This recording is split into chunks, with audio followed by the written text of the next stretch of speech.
ACL injury में हड़बड़ी में ऑपरेशन करना भी गलत होता है और बहुत लेट में ऑपरेशन करना भी गलत होता है। इस वीडियो को अगर आप एंड तक देखेंगे तो मैं आपको बताऊंगा कौन सा टाइम अच्छा होता है एसीएल की चोट के बाद ऑपरेशन करने के लिए। दोस्तों, मेरा नाम डॉक्टर संदीप सिंह है और आप हमारा ऑफिशियल यूट्यूब चैनल देख रहे हैं, डॉक्टर संदीप सिंह ऑफिशियल।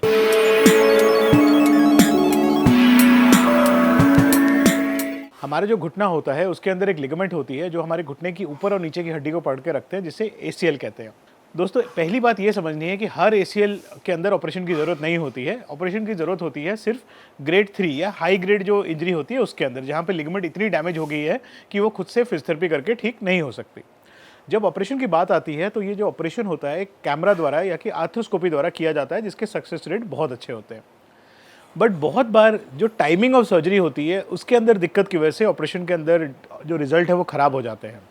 दोस्तों, जब एसीएल लिगामेंट टूटती है किसी की तो उसके घुटने के अंदर सूजन और थोड़ी सी ब्लड जो है वो कलेक्ट होता है। उस ब्लड को बॉडी के अंदर रिजॉल्व होने के लिए अराउंड 2 से 3 हफ्ते लगते हैं और पहले 2 से 3 हफ्ते तक घुटना जो होता है वो टाइट होता है और पेनफुल होता है। तो पहले 2 से 3 हफ्ते हमें ये ऑपरेशन नहीं करना होता है, पहले 10 दिन के अंदर ऑपरेशन नहीं करना होता है, क्योंकि अगर हम ऑपरेशन एक एंग्री नी या कि एक नी जिसके अंदर ब्लीडिंग हुई है उसके अंदर कर दें तो आर्थोफाइब्रोसिस या कि नी का जाम हो जाना या घुटने का ऑपरेशन के बाद नार्व बेंड होने की रेट्स बहुत ज़्यादा बढ़ जाती है। तो हम जब एसीएल इंजरी होती है तो इनिशियल जो ट्रीटमेंट हमेशा स्टार्ट करते हैं उसे हम कहते हैं राइस, मतलब रेस्ट में रहिए, आइसिंग करिए, एक नी कैप या क्रेप बैंडेज बांध के रखिए और एलिवेशन या आपके घुटने को उठा के रखिए थोड़ा सा। उसके साथ में gentle range of motion exercises, जिसके अंदर हम 0 से 120 डिग्री जो कि घुटने की नॉर्मल रेंज ऑफ मोशन होती है उसे पेन फ्री हम अचीव करने की कोशिश करते हैं थ्रू फिजियोथेरेपी। तो जब भी आपकी एसीएल इंजरी डिटेक्ट होती है या अक्यूट एसीएल इंजरी डिटेक्ट होती है तो उसके बाद में इंपॉर्टेंट होता है कि हम नी को स्ट्रेट और उसको बेंड करने की एक्सरसाइज स्टार्ट करें।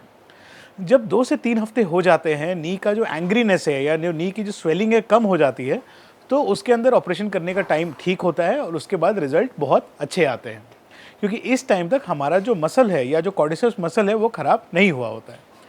अब बात आती है निगलेक्टेड एसीएल इंजरी की। अगर हम एसीएल की इंजरी को हो गए 6 महीने, 1 साल, 2 साल, तो उसका क्या इफेक्ट होता है आपके घुटने के ऊपर और क्या वो एडवाइजेबल है। दोस्तों, एसीएल कभी भी एक इमरजेंसी ऑपरेशन नहीं होता है। ऐसा नहीं होता कि 3 हफ्ते मतलब 3 हफ्ते में ही करना है, 2-3 हफ्ते इधर उधर से कोई खास फर्क नहीं पड़ता है।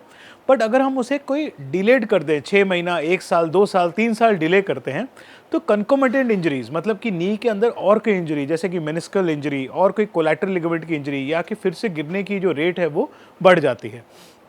प्लस बिकॉज आपका नी स्टेबल नहीं होता तो उसका घुटने के अंदर जो घिसने का रेट है वो बढ़ना स्टार्ट हो जाता है। उसे कहते हैं कार्टिलेज का वेयर एंड टेयर होना। तो एडवाइजेबल ये होता है कि ऑल्दो इमरजेंसी ऑपरेशन नहीं है, बट जब भी आपके पास टाइम है एक रीजनेबल फ्रेम के अंदर उसको कर देना ठीक रहता है। मैं अपने पेशेंट्स को बोलता हूँ कि जो बेस्ट टाइम होता है वो होता है इंजरी से या इंडेक्स डे से 3 to 6 वीक्स के बीच का टाइम, क्योंकि इस टाइम तक आपका नी एंग्री नहीं है और इस टाइम तक आपके मसल की एक्टिवेशन खराब नहीं हुई है। लॉन्ग टर्म में जब हम देखते हैं जिसको इंजरी को 1 साल, 1.5 साल, 2 साल हो गए हैं, तो जो नी के ऊपर का मसल होता है जिसे क्वाड्रिसेप्स बोलते हैं, उसके अंदर वेस्टिंग होनी स्टार्ट हो जाती है। वेस्टिंग मतलब वीकनेस होने लग जाती है। अगर आपको बहुत पुरानी एसीएल इंजरी है तो आप अगर देखेंगे कि शीशे के सामने आप खड़े होते हैं तो आपके जिस थाई में इंजरी है वो थाई दूसरे से पतली दिखेगी, उससे मसल वेस्टिंग कहा जाता है। उसको अवॉइड करने के लिए बेटर ये होता है कि सही टाइम पे हम ऑपरेशन कर दें और उसको एक्सरसाइज करके फिर से हम अपनी बॉडी को नॉर्मल कर दें। दोस्तों, ये बात नहीं है कि अगर डिलेड हुआ तो रिजल्ट खराब है, रिजल्ट उसमें भी खराब नहीं है, बट उसके अंदर आपको फिजियोथेरेपी की मात्रा थोड़ी अधिक करनी पड़ती है, स्ट्रेंडिंग नॉर्मल से अधिक करनी पड़ती है। दोस्तों, एसीएल का जो सर्जरी होती है जब भी हम अपनी न्यू टेक्निक्स के साथ करते हैं तो रिजल्ट्स आर एक्सीलेंट, बट उसके साथ में physiotherapy is very very important कि आप बढ़िया से अपनी स्ट्रेंथनिंग करें और अपने रिजल्ट्स लें।